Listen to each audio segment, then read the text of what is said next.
खोटी बातमी छापली आहे। लहान पक्षाला संपवा अशी बातमी आहे, खोटी बातमी छापली आहे।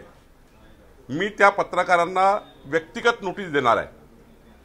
मी असं म्हटलं, विकसित भारताचा संकल्प मोदीजींनी केला आणि या संकल्पाला साथ देण्याकरता महाराष्ट्रभर पक्ष प्रवेश होतात आहे।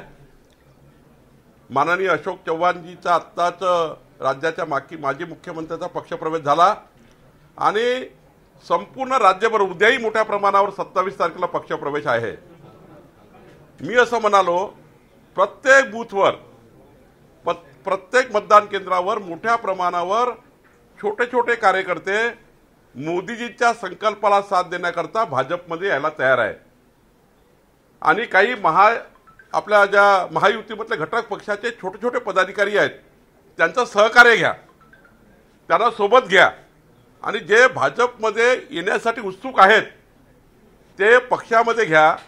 कारण अनेक लोकांचे मला बूथवरनं मेसेज येतात की आम्हाला पक्षात यायचं आहे, पण आमचा पदाधिकारी न पोहोचल्यामुळं ते पक्षात येण्याकरता त्यांना विलंब होतो आणि म्हणून मी जाहीर आवाहन केलं की भाजपमध्ये येणाऱ्या प्रत्येकाला पक्षामध्ये घ्या।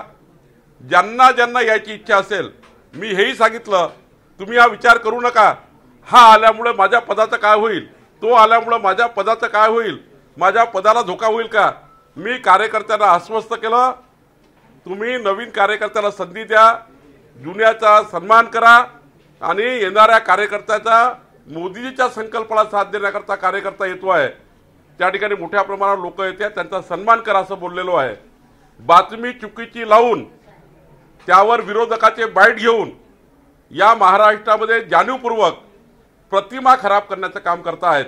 भारतीय जनता पार्टी छोट्या पक्षाचा नेहमीच सन्मान केलेला आहे। अटलजींनी इतक्या पक्षाचं सरकार चालवलं, मोदीजींनी एनडीएचं बहुमत असूनही सर्व घटक पक्षांना सरकारमध्ये सामावून घेतलं। देवेंद्र फडणवीसजींनी मागच्या 14 ते 19 मध्ये महाराष्ट्रामध्ये सरकार असताना, आमच्याकडे बहुमत असताना छोट्या पक्षालाही मोठं स्थान दिलं। महादेवराव जानकर सारखा नेता त्या ठिकाणी मंत्री झाले, सदाभाऊ खोत मंत्री झाले। त्यामुळे भारतीय जनता पार्टी ही छोट्या पक्षाला सांभाळणारी पार्टी आहे। ही पार्टी काँग्रेस सारखी नाही आहे। या पार्टीमध्ये छोट्या पक्षाला सन्मान आहे आणि भारतीय जनता पक्ष वाढवणे, भारतीय जनता पक्षाची उंची वाढवणे ही माझी जबाबदारी आहे। जेवढे लोक भाजपमध्ये येतील त्या सर्वांना भाजप स्थान देईल। पक्षामध्ये खूप स्पेस आहे आणि मोदीजींच्या संकल्पाला, मोदीजींच्या गॅरंटीला जे लोक मान्य करतील त्यांनी सर्वांनी पक्षात यावं असं आवाहन मी करतोय। मी पुन्हा एकदा सांगतो, ज्या पत्रकारांनी खोटी बातमी छापली आहे त्या पत्रकारांना मी व्यक्तिगत नोटीस देणार आहे। राष्ट्रवादीने सिंचन घोटाळा केला, मग चौकशी करा असं मोदींना आव्हान देण्यासाठी अजित पवारांची कोंडी करताय, अशा पद्धतीचे वक्तव्य सध्या बाहेर येतात। मी आपल्याला सांगू का, जेव्हा विकासावर बोलता येत नाही, माझं चॅलेंज आहे विरोधी पक्षाला, महाविकास आघाडीच्या नेत्यांना, रोज सकाळी बाईटवर येताना काही विकासाचं बोला। सत्तेमध्ये असताना कधी विकास केला नाही, सत्तेमध्ये असताना विकासाचं या महाराष्ट्राचं संकल्पना केली नाही, कधी महाराष्ट्र क्रमांक 1 वर येईल असा विचार केला नाही आणि विरोधी पक्षावर गेल्यावर व्यक्तिगत रूपाने टीका टिप्पणी करून या महाराष्ट्राला मागे नेण्याचं काम करताय। विरोधकांनी जर जनतेसमोर बोलायचं असेल तर मागच्या 65 वर्षांनी केंद्रामध्ये काँग्रेस पार्टीने सरकार चालवलं, त्या सरकार आणि मोदीजींचं 10 वर्षाचं सरकार, महाराष्ट्रात ज्यांनी 40 वर्ष सरकार चालवले त्या सरकारचं ना आमच्या सरकारचं होऊ द्या, जरा एकदा जनतेमध्ये येऊ द्या। आम्ही व्हाईट पेपर काढलाय, माननीय केंद्रीय मंत्री निर्मला सीतारामनजी यांनी व्हाईट पेपर काढलेला आहे यूपीएच्या सरकारचा आणि एनडीएच्या सरकारने कसे त्या पद्धतीने भ्रष्टाचार थांबवला हे मांडलं आहे। आणि त्यामुळे विरोधकाला माझी आव्हान आहे, काही बोलायचं असेल तर विकासावर बोला, काही बोलायचं असेल तर महाराष्ट्र क्रमांक 1 वर कसा जाईल याबद्दल बोला। तुम्ही केलेलं कर्तृत्व कार्य लोकांना सांगा। आमच्याजवळ तर शिजोरी आहे, आमच्याजवळ तर एवढी मोठी शिजोरी आहे मोदीजींची आणि मोदीजींची गॅरंटी आहे की आम्ही महाराष्ट्रातल्या प्रत्येक घरापर्यंत जाऊन महाराष्ट्रातल्या जनतेला मतं मागू शकतो। इतका विश्वास आम्हाला आहे, आत्मविश्वासी आहे की जनता मोदीजींनी केलेल्या 10 वर्षाच्या कामावर मतं देतील आणि मोदीजींनी जी गॅरंटी घेतलेली आहे 2024 ते 2029 मध्ये विकसित भारताची, त्याकरताही जनता आमच्या पाठीशी आहे। रोज नमो ॲपच्या माध्यमातून मोदीजीशी लोक जुळतात आहे याचा मला अभिमान आहे. लक्षवेधीशिवाय अर्थसंकल्प होत आहे यासाठी सुद्धा विरोधक सध्या आक्रमक झाले आहे. लक्षवेधी न घेता अर्थसंकल्प घेतला जात आहे. कोणत्याही निवडणुकीच्या अर्थसंकल्पामध्ये लेखा अनुदानच मांडता येतं.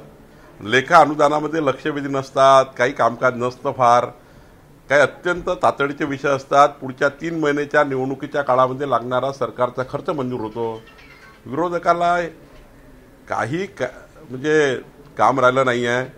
त्यांना विधिमंडळ समजत नाही आहे, विधिमंडळाची परंपरा समजत नाही, नियम समजत नाही. काय ते ज्याला हे जे बोलतात ना, जे बोलले असेल ज्यांनी, मला माहीत नाही कोण बोललं, पण जे कोणी बोलले असेल ते जरा विधिमंडळात त्यांनी काम केलं नसेल किंवा विधिमंडळात काम केलं असेल तर त्यांना नियम माहिती नसेल असं मला वाटतं. सर, बच्चू कडू आणि महादेव जानकर यांनी सुद्धा छोट्या पक्षाच्या वरून टीका केलेली आहे भाजप. बच्चू कडू साहेब आणि महादेव जानकर साहेब, जेवढं महाविकास आघाडीमध्ये बच्चू कडूजी तुम्हाला मान सन्मान नव्हता त्याच्यापेक्षाही जास्त मान सन्मान महायुतीच्या सरकारमध्ये आपल्याला मिळाला.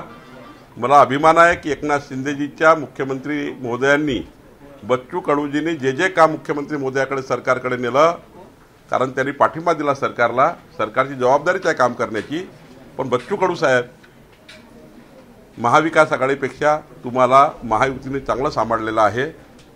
महादेव जानकरजी, तुम्ही सुद्धा, तुम्हाला माझी विनंती आपल्या या माध्यमातून आहे की भारतीय जनता पार्टीवर टीका करण्यापेक्षा, आमच्यावर टीका करण्यापेक्षा देवेंद्र फडणवीस सरकारमध्ये स्वतः महादेवराव जानकरजी मंत्री होते. खरं तर जेव्हा जेव्हा संधी आम्हाला मिळाली तेव्हा तेव्हा छोट्या पक्षांना पूर्ण ताकदीने सांभाळण्याचं काम आम्ही केलं. सदाभाऊ खोतनं आपण विचारा, खरं तर जाणीवपूर्वक नरेटिव्ह सेट करताय निवडणुकीच्या काळामध्ये की छोट्या पक्षाला काही मिळत नाही.